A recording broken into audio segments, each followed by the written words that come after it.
Foram reabertas as inscrições para o Enem 2021. Saiba se você pode participar e quais serão as alterações nos resultados.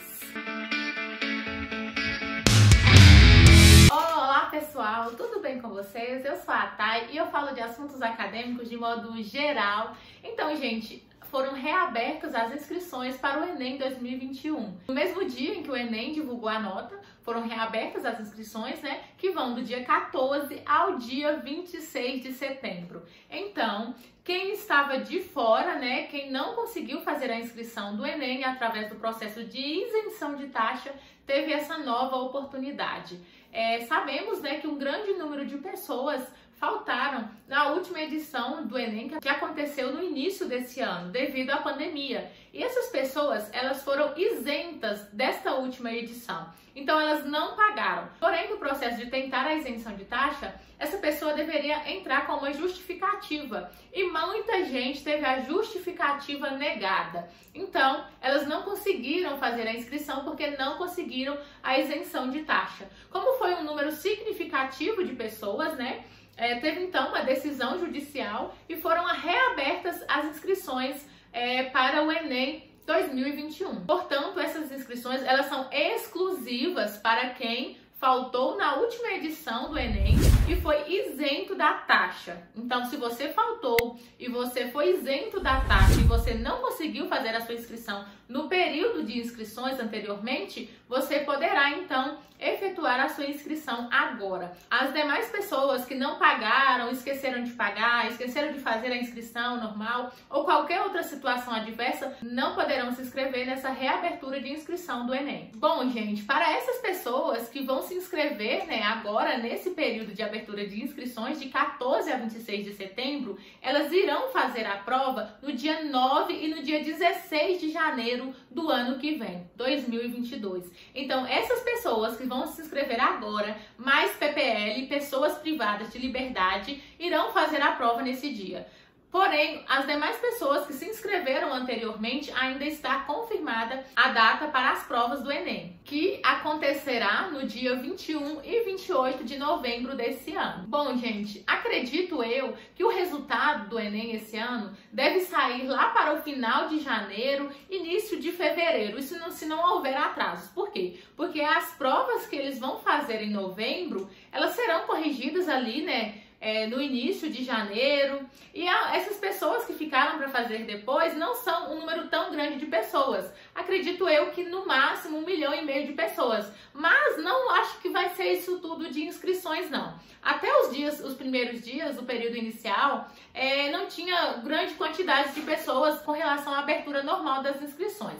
Então, acredito eu que deve ficar beirando umas 500 mil pessoas que vão fazer essa inscrição agora nesse período. Então, as pessoas que vão fazer essa prova em janeiro será um número menor. Logo, dá para corrigir essas provas até finalzinho de janeiro ou início de fevereiro e sim sair o resultado da prova do Enem. Bom, gente, tem aquela questão que todos ficam sempre perguntando: e isso irá afetar nos resultados? O que pode acontecer?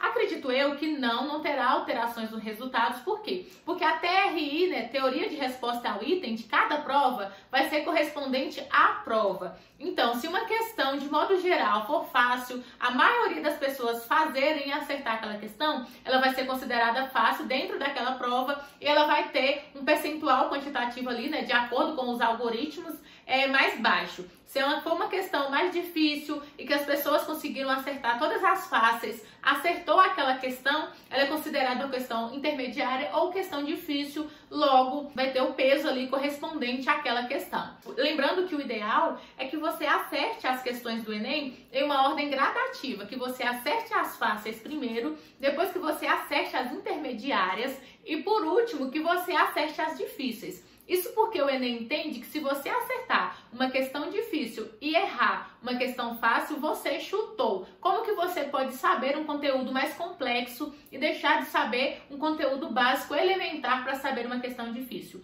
Então, sua nota não cai, mas deixa de subir quando você acerta uma questão difícil e erra uma fácil. Outra coisa importante, tem um professor aqui na internet chamado Fredão, vocês já devem conhecer, que ele fala muito sobre assuntos acadêmicos, Enem, vestibular, seriado, essas coisas.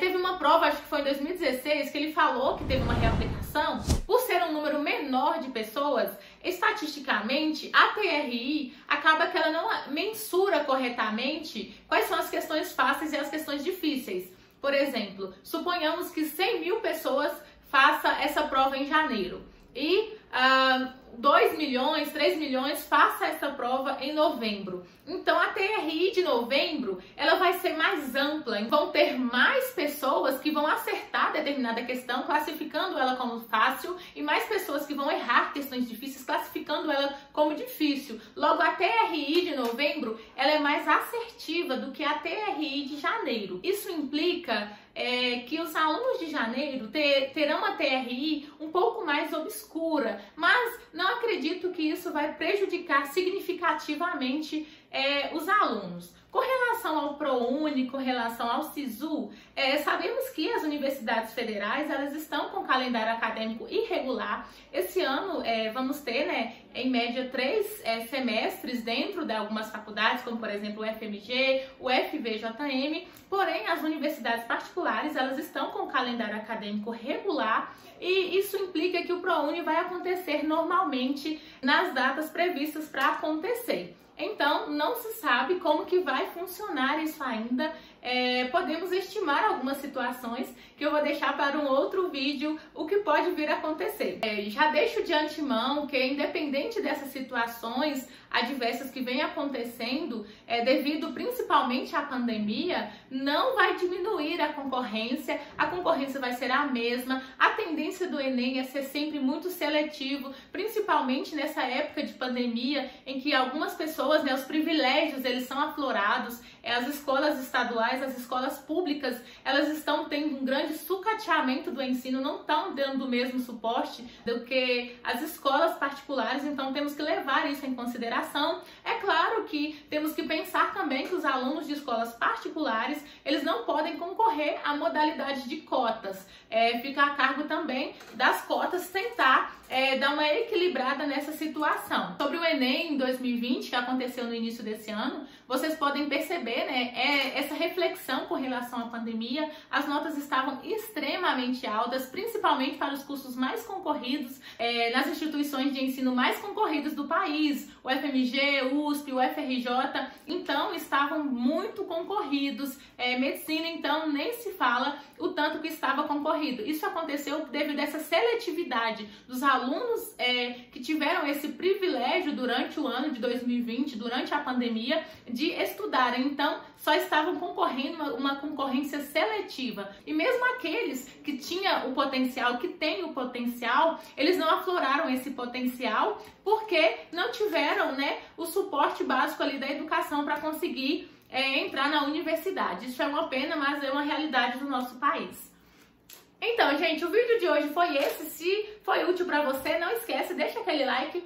Um beijo e até o próximo vídeo.